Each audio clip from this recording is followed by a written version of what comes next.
तुम उसी तरह तोते के रूप में भटको।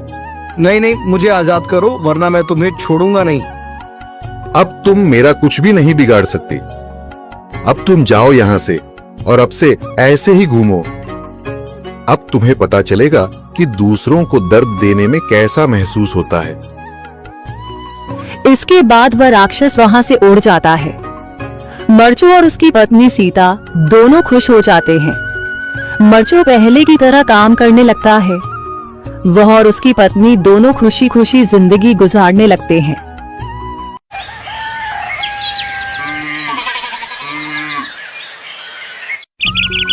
मरचू जंगल से लकड़ियां काटकर बाजार में बेचने गया, लेकिन उसे लकड़ियों के अच्छे दाम नहीं मिले।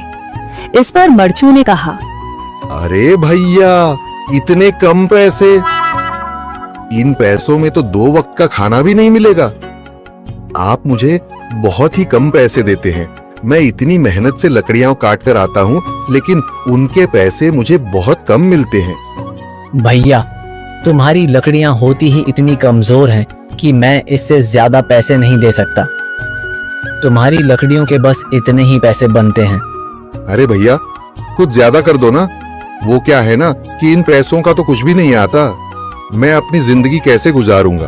भैया, तुम जाकर अच्छी लकड़ियां लाओ, तभी इन लकड़ियों का अच्छा दाम मिल पाएगा, वरना इन लकड़ियों का तो यही दाम है।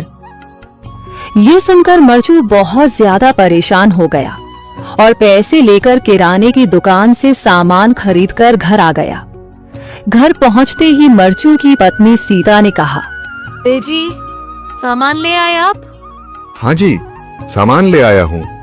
सीता के चेहरे पर खुशी छा जाती है, लेकिन जब उसने सामान देखा, जी, इसमें तो बहुत थोड़ा सामान है। हाँ सीता, मुझे पता है कि यह सामान बहुत थोड़ा है, लेकिन मैं क्या करूं? मेरे पास जितने पैसे थे, मैं उतने का ही सामान लेकर आ गया हूँ। इस तरह हमारा गुजारा कैसे हो पाएगा जी? आपको तो पता ही है कि हम कितनी मुश्किलों से गुजारा करते हैं। हाँ हाँ, मुझे पता है, लेकिन मैं कर भी क्या सकता हूँ? मेरे पास इतने पैसे ही नहीं कि हम एक अच्छी जिंदगी गुजार सकें। इतनी मेहनत कर रहा हूँ, लेकिन फिर भी मेहनत का फल नहीं मिल रहा। इतनी मेहनत से अच्छी लकड़ी काट कर आता हूँ, लेकिन मुनासिब दाम नहीं मिलता। मैं तो बहुत परेशान हूँ। क्या करूँ? कहाँ जाऊँ? अरे जी, आप परेशान न हो, आप कोई और काम देख लें। मैंने कई बार काम तलाशने की कोशिश की, पर किसी ने भी मुझे काम नहीं दिया। ये सुनकर सीता भी काफी ज्यादा परेशान हो गई।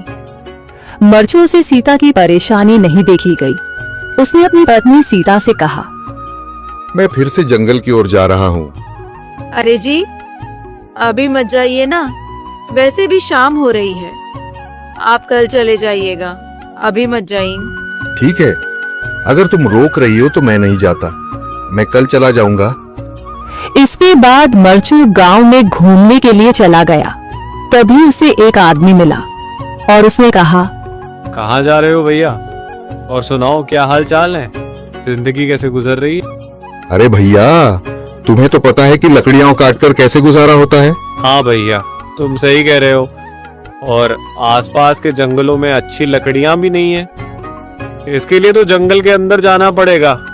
पर जंगल के अंदर तो काफी सारे जंगली जानवर होंगे। मुझे बहुत डर लगता है भैया, मैं जंगल में कैसे जाऊंगा? हाँ भैया, जंगली जानवर तो होंगे, लेकिन अच्छी लकड़ियां तो वहीं से ही मिलेंगी। ये सुनकर मरचू बहुत ज्यादा परेशान हो गया, लेकिन वह आदमी बिल्कुल ठीक कह रहा था। जंगल के किनारे की सारी लकड़ियां कट चुकी थीं। अब सिर्फ जंगल के अंदर ही अच्छी लकड़ियां बची थीं। अगली सुबह मरचू